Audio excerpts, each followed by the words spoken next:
pekerjaan terbuka, pendapatan meningkat. Yang ilegal itu yang diuntungkan atau orang yang punya kuasa. Dulu sama yang sekarang jauh beda. Kalau dulu itu tidak terlepas dari bagaimana kita menguatkan elemen masyarakat. Kompetisi yang baik akan melahirkan pemain tim Karena nasional. kesejahteraan perempuan adalah juga kesejahteraan anak dan kesejahteraan bagi juga mau.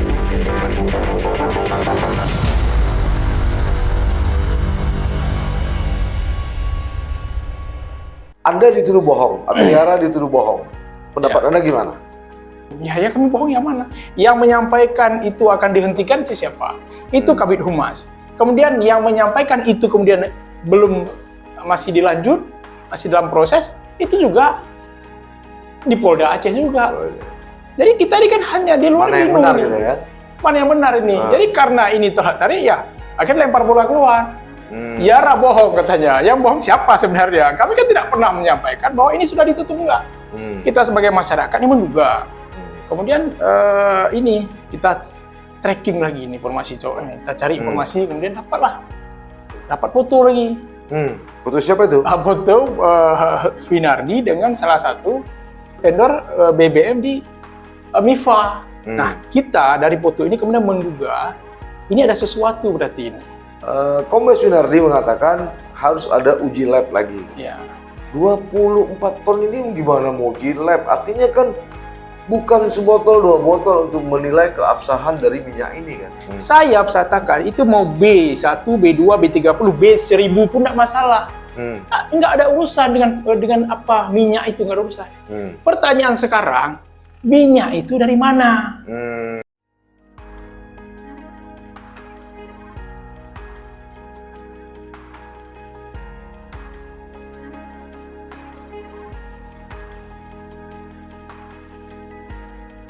Assalamualaikum warahmatullahi wabarakatuh. Sahabat Sisi Lain, berbagai fakta, data, dan peristiwa terjadi. Media mainstream, bahkan media sosial, melihatnya dari satu sudut. Tapi kami mengungkapnya dari sudut yang berbeda. Ikuti Sisi Lain di channel YouTube Saleh Abdullah. Assalamualaikum warahmatullahi wabarakatuh. Selamat malam, sahabat Sisi Lain. Kembali kita bertemu masih dalam suasana bulan suci Ramadan 1444 Hijriah atau 2023. Walaupun dalam suasana yang agak sedikit teduh, sejuk di bulan Ramadan dengan kondisi panas, ternyata di media pers juga sempat panas. Ini terkait dengan pernyataan dari Ketua Yayasan Advokasi Rakyat Aceh atau YARA Perwakilan Aceh Barat dan Nagan Raya. Dari hasil investigasi lembaga ini terindikasi atau ditemukan adanya dugaan permainan pat gulipat terhadap puluhan ton minyak solar ilegal yang diduga dilakukan oleh oknum Polda Aceh atau Direktur Reserse Kriminal Umum Kombes Winardi. Kriminal Khusus, maaf. Direktur Reserse Kriminal Khusus Kombes Winardi. Berita ini sempat baik di pers lokal maupun di pers nasional. Tak lama kemudian Kombes Winardi ini langsung melakukan temu pers, tidak melalui Kabid Humas. Beliau sendiri membantah, mengatakan bahwa apa yang disampaikan oleh Yara itu adalah bohong. Nah, apakah benar Yara bohong? Atau memang Yara punya data-data investigasi seperti yang disampaikan oleh Ketua Yara Samarudin? Untuk itu malam ini kami mengundang yang bersangkutan. Kita akan coba tanya, kita akan coba bedah bagaimana persoalan ini sebenarnya. Kenapa ini menjadi menarik? Ini menyangkut masalah minyak. Yang kedua, ada beberapa oknum di Polda Aceh, khususnya pejabat di Direktur Kriminal Reserse Khusus, Krimsus itu, walaupun tidak diduga, tapi begitu dicopot langsung jadi perwira Denma di Mabes Polri. Ada 2-3 orang yang hasil tracking kami lakukan. Kita langsung saja Assalamualaikum Pak Samar. Waalaikumsalam, Bang. Kembali kita bertemu, kita santai aja di bulan Ramadan. Santai duduknya, tapi pembicaraannya kayaknya serius. Saya langsung aja nih. Ya. Anda dituduh bohong, atau Yara dituduh bohong. Pendapat Anda gimana? Jangan begini, itu kan yang disampaikan bohong. Ya bohong itu karena seolah kami menyampaikan bahwa perkara kasus penanganan 24 ton BBM yang ditangkap oleh Polda Aceh itu kasusnya dihentikan. Itu solar ya? Solar. Oke. Jadi padahal kami tidak pernah mengatakan perkara itu sudah dihentikan. Ya. Jadi yang kami laporkan waktu itu diduga ada main mata untuk menutupi kasus tersebut dengan imbalan tertentu. Kan dugaan, boleh saja menduga. Dan praduga ini kan ada dasarnya. Karena praduga tadi menduga, kita laporkan ke internal di Mabes Polri, Propam, supaya di situ kewenangannya untuk memeriksa. Ya, setelah dilaporkan, kemudian besoknya Kabid Humas menyampaikan bahwa kasus ini akan dihentikan karena tidak cukup bukti dan barang bukti sudah dikembalikan. Yang sampaikan akan dihentikan Kabid Humas. Kami tidak pernah mengatakan. Dan besoknya kan ada konferensi pers lagi oleh Dirkrimsus. Yang menyatakan Yara bohong. Ya kami bohong yang mana? Yang menyampaikan itu akan dihentikan siapa? Itu Kabid Humas. Kemudian yang menyampaikan itu kemudian masih dilanjut, masih dalam proses, itu juga di Polda Aceh juga. Jadi kita ini kan hanya di luar bingung. Mana yang benar gitu ya? Mana yang benar ini? Jadi karena ini tarik ya akhirnya lempar bola keluar. Yara bohong katanya. Yang bohong siapa sebenarnya? Kami kan tidak pernah menyampaikan bahwa ini sudah ditutup enggak. Kita sebagai masyarakat ini menduga. Itu dilapor ke Jakarta, ke Divisi Propam, datang sendiri atau melalui surat? Kita datang. Oh, datang sendiri. Kita datang. Karena begini, Bang. Kan? Ini kasus penangkapan 2 truk ini di awal Maret apa April saya lupa. Kan sudah ditangkap, kan dipublish di media. Besar-besaran itu. Publish di media sudah selesai. Kemudian kita kan menunggu ini. Menunggu. Kenapa? Di Yara di Aceh Barat kan memantau. Kenapa? Di sana ada persoalan solar langka dan segala macam lah. Ada tangkapan-tangkapan ini kan kita diskusikan. Belum lagi ada industri, belum ada tambang liar gitu ya. Jadi ini menarik perhatian. Akhirnya kan dimonitoring. Kemudian kan sampaikan nih, saya update. Bagaimana monitoring masalah perkara 24 ton solar itu?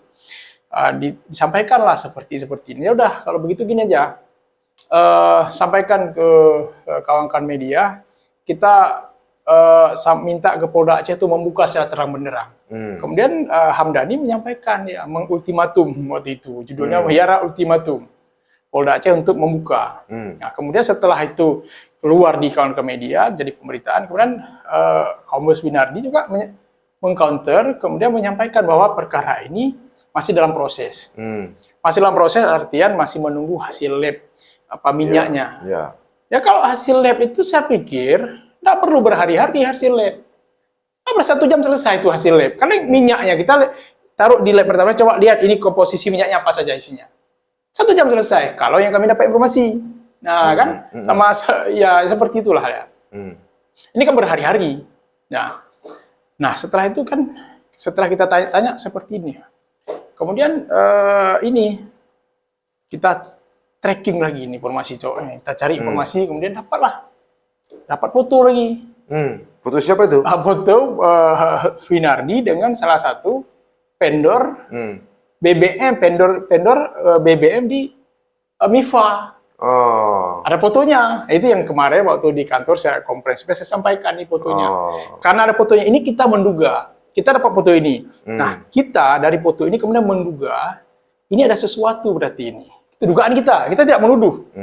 Ya, karena foto sudah ada, kemudian informasi lagi ini kita dapat informasi. Saya suruh cek lagi. Kawan-kawan di Polda, coba lihat mobilnya masih ada nggak? Coba cek lagi BB-nya masih ada. Nggak ada lagi BB, sudah dikembalikan. Di Polda maksudnya? Di Polres Aceh Barat. Nggak ada lagi BB-nya, sudah dikembalikan katanya. Coba cek lagi, pastikan lagi. Hari itu, waktu sebelum kami ke Mabes di Jakarta, saya telepon tim di Melabuh, coba pastikan lagi, ada nggak? Datang ke Polda, datang. Di Mabes Polri ketemu siapa? Di Mabes Polri kita ke Propam, kemudian di Propam melapor, kemudian diarahkan karena sifatnya pengaduan surat, surat kemudian kita lampirkan, kita masukkan surat pengaduan itu melalui semacam TU lah di sana. TU nanti surat itu nanti baru disposisi ke Propam, masuk nanti proses internal.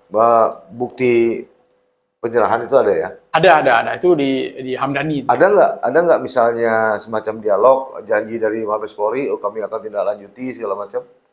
Oh itu tidak. Nggak ada. Tidak. Nggak ada sempat ketemu dengan perwira di sana ya? Tidak sempat perwira. Nanti ya kita update lah nanti kita komunikasikan. Jadi karena kita dapat temuan-temuan seperti itu, akhirnya barulah masuk laporan itu ke Propam Polri waktu itu. Nah kita akan sampaikan. Nah setelah kita laporkan, kan laporan itu kita menduga ada main mata, ini tutup. Nah besoknya Kabid Humas kan sampaikan, konferensi pers juga sampaikan ke media bahwa kasus ini akan ditutup karena cukup barang bukti. Nah akan ditutup berarti. Jadi ya saya kan terus saya sampaikan ke kawan-kawan, kalau akan ditutup, kalau memang akan ditutup, akan dihentikan, minta ini SP3-nya. Nah minta SP3-nya. Nah kemudian satu hari sebelumnya tanggal 14. Nah, tanggal 15, saya kan posting di Instagram. Kemudian ada Pak Nasir Jamil, beliau lagi umrah, komentar, tolong sampaikan ke kawan media. Anggota DPR RI, Komisi 3 asal Aceh, mendukung laporan ziarah ke Mabes Polri. Dan itu menjadi berita. Berita paginya, nah siangnya kan beredar undangan dari Polda, dari Krimsus lah. Ada apa namanya doorstop ya. Tamu pes ya. Dan disitulah sampaikan bahwa Yara bohong. Nah, ini kan menarik nih. Pada awalnya Kabid Humas mengatakan tidak cukup bukti. Tidak cukup bukti. Logika saya berpikir kalau 24 ton bukti apa lagi? Ya. Iya kan? Satu. Yang kedua, Kombes Sunardi mengatakan harus ada uji lab lagi. Ya. 24 ton ini gimana mau uji lab? Artinya kan bukan sebotol, 2 botol untuk menilai keabsahan dari minyak ini kan. Terus uji lab, Bang, ini satu. Uji lab, uji lab. Terus uji lab. Kan lagi diuji. Kalau sedang diuji itu kenapa barangnya terus saya dengar-dengar itu sudah dikembalikan. Tuh ya. Tapi bagi saya ya, itu bukan persoalan hasil lab. Ini disampaikan itu B30 hampir menyerupai minyak industri. Saya katakan itu mau B1, B2, B30, B1000 pun tidak masalah. Nggak ada urusan dengan apa minyak itu, nggak ada urusan. Pertanyaan sekarang, minyak itu dari mana? Karena Pertamina sudah menyampaikan ini kedua perusahaan ini tidak terdaftar di Pertamina beli minyak industri. Itu yang penting kan itu. Nggak perlu itu minyak itu. Perusahaan itu yang mana? PT Mifan? Ya, bukan PT vendornya itu. Vendornya penyuplai minyak itu yang mobil yang ditangkap tuh. Artinya dia tidak terdaftar di Pertamina. Tidak, dan itu statement Pertamina di media. Nah, kita pegang itu bahwa tidak terdaftar karena apa? Pertamina setiap ada agennya itu kan setiap beli minyak industri kan tercatat dia. Dan ini tidak tercatat untuk Pertamina. Dan kalau tidak tercatat patut diduga. Nah, kalau tidak tercatat kan kita berpikir nih, dari mana minyaknya ini? 24 ton lagi ya. Dari mana minyaknya ini? Kalau satu jerigen biasa lah. Ya. Jadi persoalannya bukan masalah hasil lab itu. Apa hasil lab itu? Ya. Hasil lab minyak itu boleh juga hasil lab minyak itu apa B sekian itu B30 itu ya. Yang nggak tahu kita masalah B30 dan B35 pun masih ini juga karena B35 itu industri, B30 kan untuk subsidi. Saya juga belum terlalu mendalami itu karena bagi saya itu nggak penting. Mau B berapa itu nggak penting. Yang penting sekarang ditelusuri adalah di mana dia minyak itu diperoleh, dari mana? Karena selama ini itu. Karena yang kita tahu kan yang jual minyak ini kan Pertamina. Selain Pertamina siapa lagi di ini? Mungkin ada perusahaan kita nggak tahu mungkin ya. Mungkin pengetahuan kita nggak sampai, mungkin ada perusahaan lain yang jual minyak kita nggak tahu. Dan ini yang perlu disampaikan secara terang benderang bahwa minyak ini mereka beli. Kan dikatakan sudah ada surat, sudah lengkap surat dan segala macam. Enggak, kita enggak betul lengkap surat. Surat itu ada, oke ada suratnya, sampaikan. Ini DO-nya dari mana? Di mana usaha minyaknya? Itu yang penting. Nah, bukan kemudian mengatakan membelokkan isu. Ini seolah-olah ini minyak ini legal tidak legalnya itu seolah-olah di kualitas minyak. Pada kadarnya. Pada kadar minyaknya. Bukan pada asal usulnya. Itu yang penting. Ya. Lalu sebagai sebuah lembaga yang memang selama ini dikenal sangat kredibel ya, lalu disebut bohong, gimana perasaan Anda? Itulah. Yara disebut bohong. Ya, gimana? tapi itulah saya sampaikan untuk kawan-kawan presiden. Ya, terima kasihlah kepada Dirkrimsus sudah menyampaikan kami bohong. Tapi saya katakan nggak masalah, kita tunggu aja tanggal mainnya. Karena kita sudah berkomunikasi, investigasi, sudah berkomunikasi dengan beberapa pihak yang memang kompeten dan datanya kita padukan bersama. Nah, nanti ya kita tunggu aja hasilnya. Kita lihat siapa yang bohong sebenarnya. Hasil maksudnya hasil apa ini? Nah, hasil akhir dari proses ini, karena kami melaporkan ini, ya, melaporkan dugaan tadi. Nah, kita kan minta nanti, minta dari Mabes Polri ini harus serius. Nanti saya sudah sampaikan juga ke Pak Nasir. Pak Nasir Jamil, Komisi 3. Pak Nasir juga merespon, ya nanti akan difasilitasi untuk sampaikan ke pimpinan Komisi 3. Nanti juga kita akan ke Kompolnas. Ya, supaya begini, ini penanganannya harus terang benderang ini.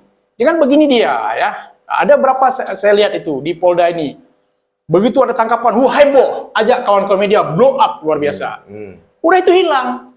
Jadi kawan-kawan media ini dipakai untuk seremonial aja, memblow up aja. Dan celakanya tidak ada yang mengejar lagi. Gitu. Nah, itulah. Karena begini, bukan nggak mengejar Bang, karena isunya banyak. Saya lihat kawan-kawan media, ya kan. Kita kan begini, kita kan ngejar isu ini. Besok ada isu lain lagi. Kan news kita ini. Nggak sempat, kadang-kadang udah lupa deh yang ini. Kadang-kadang minta konfirmasi 1-2 kali, nggak dijawab. Udah malas dia. Nah, karena memang bukan media investigasi kita kadang-kadang. Kalau memang investigasi seperti Abang ini kan investigasi, mengejar, fokus. Nah, kawan-kawan yang lain kan nggak investigasi dia. Nah, makanya kalau ada, misalnya ada kami yang menginvestigasi, kami yang menyampaikan data, kawan-kawan media kan mungkin ya tinggal menyampaikan aja, memblow up saja. Nah, ini penting. Dan itu tidak hanya dalam bentuk BBM, narkoba juga begitu kan. Itu nangkap bla bla bla, kemudian bla bla bla hilang lagi. Nah, contoh misalnya Bang, ini kan ada yang kejadian 7 WNA yang ditangkap heboh kemarin. 7 WNA yang diduga menangkap penambangan ilegal. Kan sempat heboh kemarin di media nasional heboh. Sekarang kita tanya lagi. Saya udah di Instagram saya buat itu, saya tanyakan itu, saya tag Kapolda, saya tag Humas. Maksudnya kita tanyakan itu, tolong sampaikan sejauh mana sudah perkembangannya itu ke publik. Nanti jangan waktu kita laporkan ke Mabes Polri, nanti dibilang kita lagi fitnah. Nah kan, kita tadi kalau Anda, malah itu kan lebih duluan kasus itu, dibanding kasus 24 ton solar ini. Lebih duluan ini, di awal, waktu pertama awal-awal Winardi menjabat Dirkrimsus, kejadian kasus itu. Iya. Padahal sebelumnya Winardi kan juga Kabid Humas ya. Kabid Humas. Nah itu begitu ditangani heboh itu. Nah sekarang sejauh mana sudah kasus itu? Nah kan nggak ada bunyinya. Nah ini saya juga akan tracking lagi di beberapa perkara yang pernah ditangani oleh Dirkrimsus. Jadi maksudnya kita kejar supaya apa? Supaya jangan publik ini apatis. Publik akhirnya, aduh ngapain kita lapor? Akhirnya muncul tagar percuma lapor polisi. Kan pernah heboh secara nasional tagar itu. Maksudnya Kapolri ini sudah mencoba itu mengeliminir, membuka diri menjadi humanis, berbagai cara untuk memulihkan citra Polri. Nah, tapi di daerah seperti ini, ya kan, Kapolri mati-matian memperbaiki citra polisi. Tapi kalau seperti ini, setelah kasus Sambo, Teddy Minahasa, padahal dengan slogan polisi presisi kan luar biasa, harus kerja keras Kapolri. Tapi kalau di daerah seperti ini kan nggak nyambung nih dengan misi Kapolri untuk membenahi, untuk membuat institusi kepolisian itu menjadi salah satu aparat penegak hukum yang dipercaya oleh masyarakat. Oke, berapa lama Yara melakukan investigasi mengenai ini? Ya kita dari awal ditangkap Bang. Dari awal ditangkap kita monitor. Melibatkan berapa personil dari Yara? Itu di tim dari ini Aceh Barat. Aceh Barat, kemudian saya tinggal terima aja laporan di Aceh Barat. Jadi ya tim monitoringnya juga melibatkan kawan-kawan media di sana. Nah, jadi ada berapa tim lah di sana di Aceh Barat itu. Nah, saya terima dari ketua Yara Aceh Barat, kemudian kita olah lagi. Artinya produk Yara Aceh Barat itu bukan produk cilet-cilet ya? Enggak lah, kan begini dia, kan begitu disampaikan, kan disampaikan ke saya. Kita kan verifikasi dulu Bang. Verifikasi dulu, ini oke, masuk kita lanjuti. Nggak, artinya maksud saya kerja keras ini, kerja panjang ini bisa dipertanggungjawabkan secara bisa Bang. Investigasi. Bisa. Lalu kan kalau kemudian dipatahkan dengan satu kata bohong kan ini berat betul kan? Iya kata bohong. Makanya saya bilang ya nggak masalah, tuduhannya masalah. Nanti kita buktikan siapa yang bohong. Tapi Yara tersinggung nggak dengan bilang bohong gitu? Saya nggak tersinggung. Nggak tersinggung. Nggak tersinggung, sama sekali nggak tersinggung. Karena begini dia, kalau kita bohong, ya tersinggung kita. Kita memang nggak bohong, apa tersinggung. Cuma orang mau mengatakan itu, terserah dia. Ini kan demokrasi ini. Wah kan? Ya memang biasa begitu. Tidak hanya LSM, tidak hanya Yara ya. Media pun kadang-kadang kalau nulis, oh itu nggak benar, itu hoax, itu bohong, macam biasa lah itu kan. Cuma nanti kan pembuktian akhir itu kan pada hasil gitu ya. Betul, betul. Pada hasil. Ya, dan itu memang proses lah. Sama lah kayak kita dengar Prof. Mahfud waktu membuka kasus Sambo dulu, ya kan? Kan dituding macam-macam, tapi kan terbukti juga akhirnya. Juga, ya. Nah, ini seperti ini juga lah. Biasalah proses ini kan. Karena orang kan belum mendapatkan, karena fakta-fakta ini kan kadang-kadang ada yang bisa kita sampaikan, Bang. Ada yang memang harus kita silent dulu, kan untuk kepentingan hukum nanti. Ya. Misalnya ini kan untuk penyelidikan internal, jadi supaya tidak mengganggu penyelidikan internal, ya ini belum kita publish. Nah, ada berapa yang bisa kita publish, gitu dia. Oke, selain dari Kabid Krimsus menyebut ini bohong, ada satu lembaga swadaya masyarakat, sebut saja Anda mungkin sudah tahu, malah ini dikatakan hoax. Apa yang dilakukan oleh Yara hoax, fitnah dan pencemaran. Karena itu dia minta agar Polda Aceh memproses Yara Melaboh. Ini gimana nih? Kalau saya lihat begini, kawan ini kan, kalau saya menilai saya ini kan karena kurang literasi saja. Kurang literasi, ya. Harusnya kalau kita sering membaca, kawan-kawan, ya paham lah sebenarnya. Ya. Nah, itu hanya mungkin kurang literasi saja lah menurut saya itu. Jadi ya wajar lah kita mungkin misinformasi kan. Ya seperti kalau misinformasi mungkin ya nggak sampai informasi kita. Akhirnya kita berasumsi yang lain. Ya, tapi bagi kami itu no problem lah, nggak masalah. Ya ini kan apa yang dilakukan Yara kan fungsi kontrol ya sebenarnya. Ya. Semua punya hak untuk fungsi kontrol sehingga tidak ada Tapi kalau kemudian misalnya lembaga ini justru mengatakan ini hoax, fitnah segala macam, dalam kapasitas apa dia bisa menilai ini fitnah gitu? Ya kita nggak tahu lah. Ya, makanya saya pikir kan karena kurang literasi tadi. Ya kalau memang literasinya cukup. Ya seperti yang kami sampaikan, ya kita kan literasi kita cukup, akhirnya kita kan maju. Tapi Anda sendiri kenal orang ini ya? Ya di Aceh ini siapa yang kita nggak kenal? Ya, sangat kenal gitu ya? Semua lah kenal kita. Malah kabarnya pernah bergabung dengan Yara ya? Yara Sabang gitu ya? Oke, kita nggak nyinggung soal ini. Kita kembali lagi. Oke, kalau begitu jadi sejak Anda umumkan itu, Anda belum pernah ketemu dengan Winardi? Belum ya? Nah, dan saya pikir untuk apa kita bertemu? Ya kita kan sampaikan kan fungsi kontrol kita. Kemudian yang menjembatani ini kan ada kawan-kawan media. Ya kan kita sampaikan gini Bang, ini kan fungsi kita mengawasi. Jadi kalau saya datang mau sampaikan dia diam-diam itu nanti soal ada apa? Saya ingin semua kita masyarakat berpartisipasi. Kawan-kawan media ini saya sangat berterima kasih karena membantu kita juga sebagai fungsi kontrol kita juga ikut membantu. Enggak, maksud saya begitu anak buah Anda melakukan investigasi, ketemu indikasi ini, ada nggak dikomunikasikan Pak atau Bung, ini ada yang tidak beres nih misalnya, ada nggak? Kita komunikasi awal nggak ada, tiba-tiba. Maka gini Bang, begitu kan ini sudah jalan, karena kan terpublish ini ditangkap, kita kan monitor. Aceh Barat monitor, Yara Aceh Barat di sana. Karena kan ada kepentingan mereka tentang pemantauan solar, langkah solar, macam-macam lah, kepentingan masyarakat. Nah makanya setelah itu mengultimatum, Yara, kan ada berita, Yara mengultimatum Polda Aceh untuk membuka kasus terang benderang. Artinya ini kan komunikasi juga, sampai juga ke mereka. Nggak perlu kita harus datang, telepon, nggak perlu. Ya, sejak ultimatum itu nggak ada misalnya upaya telepon, ketemu dulu. Nggak ada. Lalu tiba-tiba Yara langsung ke Jakarta melaporkan. Ya, jadi setelah ultimatum itu kan ada jawaban lagi, sedang proses lagi hasil lab segala macam. Kami kan sudah curiga, kami cek hasil lab nggak lama seperti itu. Ya, artinya sempat terjadi berbalas pantun di media kan? Iya itulah. Tapi ketemu fisik nggak ada. Maksudnya ya kita kan mau dibuka secara terang benderang, terpublik misalnya ke publik dibuka ini seperti ini loh, proses penanganannya seperti sejauh ini sudah. Memang seperti ini, memang ini dokumennya lengkap. Memang ini belinya di sini lengkap, dokumen lengkap ya. Maksudnya ya dengan bantuan kawan-kawan media, semua kawan-kawan media yang jadi mitra kan sampaikan ke publik. Nah, oh iya rupanya saya baca, oh iya memang ada dokumennya. Kawan-kawan media kan menyampaikan itu. Ini Pertamina membantah tidak terdaftar ini. Jadi kita bingung juga dari mana minyaknya ini. Pertamina di sini? Di Pertamina di mana ya? Labuh. Pertamina entah Medan saya lupa, tapi yang penting Pertamina membantah bahwa tidak terdaftar di Pertamina perusahaan ini. Ketika jadi bingung, terus kemudian statementnya itu menurut asumsi kami ya, ini kok udah seperti memihak perusahaan ini, memihak mobil ditangkap nih. Kemudian kita cek lagi, kok ada foto ini? Kita cek siapa ini? Ini sebenarnya salah satu vendor di MIFA nih. Wah, ini curiga juga kita nih. Ini pasti kita menduga nih, alamin mata, dugaan. Maka aja kita laporkan ke Mabes Polri supaya ada fungsi kontrol internal, memeriksa apa yang terjadi di Aceh. Kalau kemudian misalnya setelah terjadi dalam tanda petik ya sedikit pergesekan ini, lalu kemudian misalnya antara Yara duduk dengan Krimsus gimana?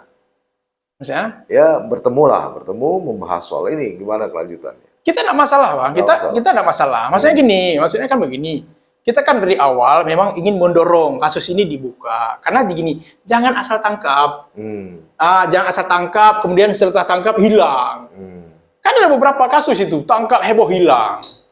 Ini kita mau ya supaya begini, supaya masyarakat itu percaya kepada kepolisian. Kalau seperti ini kan kayak mana? Ini banyak orang nggak percaya. Ya, kawan-kawan media juga kan ngeluh juga. Wah ini udah kemarin ini kita konfirmasi ulang udah nggak ada jawaban. Akhirnya kawan-kawan media kan nggak mungkin pantau itu aja. Besok news lagi yang lain heboh lagi udah ikut itu lagi.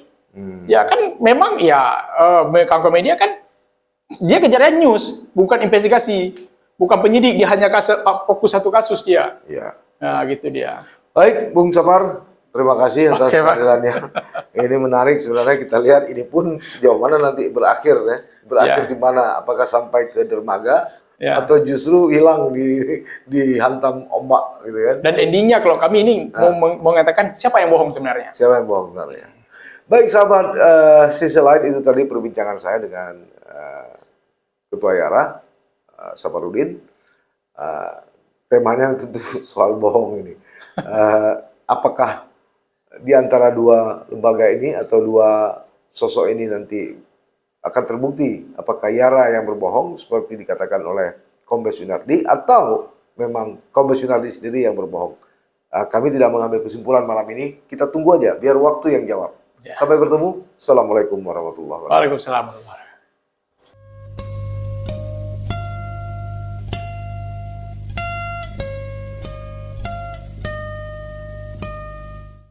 Jangan lupa like, komen, dan subscribe. Serta aktifkan lonceng notifikasi.